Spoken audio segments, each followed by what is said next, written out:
தயிர் சாதம், சாம்பார் சாதத்துக்கான perfect side dish. Hey guys, இன்றைக்கி ரொம்ப சிம்பிளாக கத்திரிக்காயும் உருளைக்கிழங்கு போட்டு ஒரு மசாலா பண்ண போகிறோம். இது ரொம்ப அதிகமான இன்க்ரீடியன்ஸ் கிடையாது, ரொம்ப பேசிக் இன்க்ரீடியன்ஸ், ஆனால் டேஸ்ட்டு செம்மையாக இருக்கும். இது என்னோடய favourite. Curd rice, sambar rice, rasam சாரெலாம் பண்ணும்போது இது கூட வச்சு சாப்பிட்டிங்கன்னா செம்மையாக இருக்கும். முதல்ல இதுக்கு தேவையான பொருட்களை எல்லாமே கட் பண்ணி வச்சிடலாம். நான் எப்போ சமையல் பண்ணாலும் முதல்ல பண்ணுற வேலை என்னென்னு பார்த்தீங்கன்னா, எல்லாமே கட் பண்ணி ரெடியாக வச்சுப்பேன். திருப்பி அப்படி இப்படி ஓடுறதுக்கான ஒரு வாய்ப்பு கொடுக்காம எல்லாமே ஒரே இடத்துல வச்சுடுவேன்.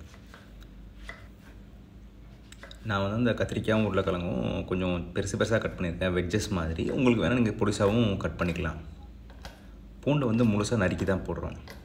எப்போவுமே இந்த கத்திரிக்காய் உருளைக்கிழங்குலாம் கட் பண்ணிங்கன்னா அதை அப்படியே தண்ணியில் தூக்கி போட்டணும். தண்ணியில் தூக்கி போடலைன்னா என்ன ஆகும்னா அதோட நிறம் மாறிடும், அப்படியே லைட்டாக கருக்க ஆரம்பிச்சிடும். இப்போ ஆக்சுவலி பார்த்திங்கன்னா நம்ம உருளைக்கிழங்கையும் நம்ம கத்திரிக்காயும் நீளமாக கட் பண்ணியிருக்கோம். அதனால தான் வெங்காயத்தை இது மாதிரி கட் பண்ணுறேன். இன்கேஸ் நம்ம பொடிசாக கட் பண்ணுற மாதிரி ஐடியா பண்ணோன்னா நம்ம வெங்காயத்தையும் தக்காளியும் பொடிசாக கூட கட் பண்ணிக்கலாம். தக்காளி எப்பவுமே இப்படி திருப்பி வச்சு கட் பண்ணி வச்சுங்களேன், கட் பண்ணுறதுக்கு ரொம்ப ஈஸியாக இருக்கும். ஏன்னா அவுட்டர் ஸ்கின் கொஞ்சம் ஹார்டாக இருக்கும், ஸ்லிப்பரியாக இருக்கும். நீங்கள் தலையில் வச்சு திருப்பி கட் பண்ணி பார்த்தீங்கன்னா ரொம்ப ஈஸியாக இருக்கும். ஒரு பேனில் நல்லெண்ணெய் சூடானதுக்கப்புறம் கடுகு போட்டு கடுகு வெடிக்கணும். அந்த டைமில் வரமிளகா, ஒரே ஒரு வரமிளகா நான் 3 கட் பண்ணி போட்டிருக்கேன். நம்ம தட்டி போட்ட பூண்டு போட்டுக்கலாம். லைட்டாக வதக்கிங்க. அதில்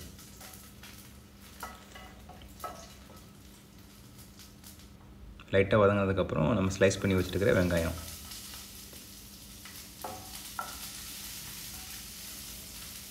இப்போ வெங்காயம் சீக்கிரமாக வதங்கணும். நம்ம கொஞ்சமாக உப்பு போட்டிங்க வச்சுங்களேன், வெங்காயம் ரொம்ப சீக்கிரமாக வதங்கிடும். இது நமக்கு பொன்னிறமாக வதங்கணும்னு அவசியம் கிடையாது. நம்ம மசாலா மாதிரி தொக்கு மாதிரி பண்ணுறதுனால ஜஸ்ட்டு லைட்டாக வதங்கினா போதும். கொஞ்சம் பாதி வதங்கினதுக்கப்புறம் என்ன பண்ண போகிறோம்னா கொஞ்சம் கருவேப்பிலையும் ஸ்லைஸ் பண்ணி வச்சுருக்க பச்சை மிளகாயும் போட்டுடலாம். இதெல்லாம் போட்டு லைட்டாக மிக்ஸ் ஆனதுக்கப்புறம் இந்த வெங்காயம் நம்ம கண்ணாடி பதம்னு சொல்லுவாங்கள்ல, அது மாதிரி லைட்டாக டிரான்ஸ்பரண்ட்டாக ஆகி வரும். அந்த டைமில் ஸ்லைஸ் பண்ணி வச்சுருக்க தக்காளி போட்டுக்கலாம். தக்காளி போட்டு தக்காளி லைட்டாக உடஞ்சா போதும், ரொம்ப மேஷ் ஆகணும்னு அவசியமே கிடையாது.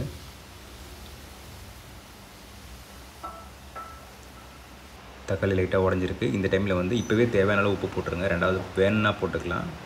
கொஞ்சம் மஞ்சத்தூள், காஷ்மீரி மிளகாத்தூள், அதுக்கப்புறம் தனியாத்தூள் 3மே போட்டு நம்ம மிக்ஸ் பண்ணிக்கலாம். பச்சை ஸ்மெல் போகணும். பச்சை ஸ்மெல் போனதுக்கப்புறம் நம்ம கட் பண்ணி வச்சுருக்கிற உருளைக்கிழங்கு போட்டுக்கலாம்.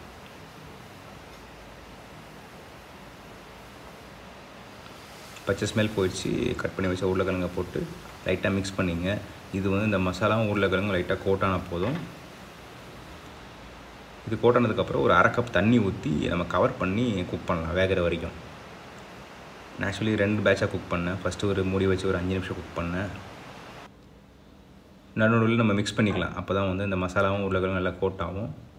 திருப்பி கவர் பண்ணி ஒரு 5 to 6 மினிட்ஸ், இல்லைனா உருளைக்கிழங்கு ஒரு 90% ஆகிற வரைக்கும் நம்ம மூடி வச்சு குக் பண்ணோம்.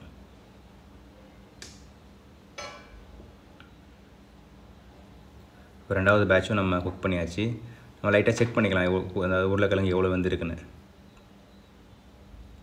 ஆல்மோஸ்ட் நமக்கு தேவையான அளவுக்கு வெந்திருக்கு, ஒரு 90% கிட்ட. அந்த டைமில் கத்திரிக்காய் போட்டுடலாம். ஏன்னா கத்திரிக்காய் உடனே குக் ஆகிடும். உருளைக்கிழங்கு 90% குக் ஆனதுக்கப்புறம் தான் கத்திரிக்காய் போடணும். போட்டு நல்லா இந்த மசாலா நல்லா பிரண்டு வர மாதிரி பிரண்டதுக்கப்புறம் நம்ம லைட்டாக கொஞ்சம் தண்ணி தெளிச்சிட்டு கவர் பண்ணி குக் பண்ணலாம்.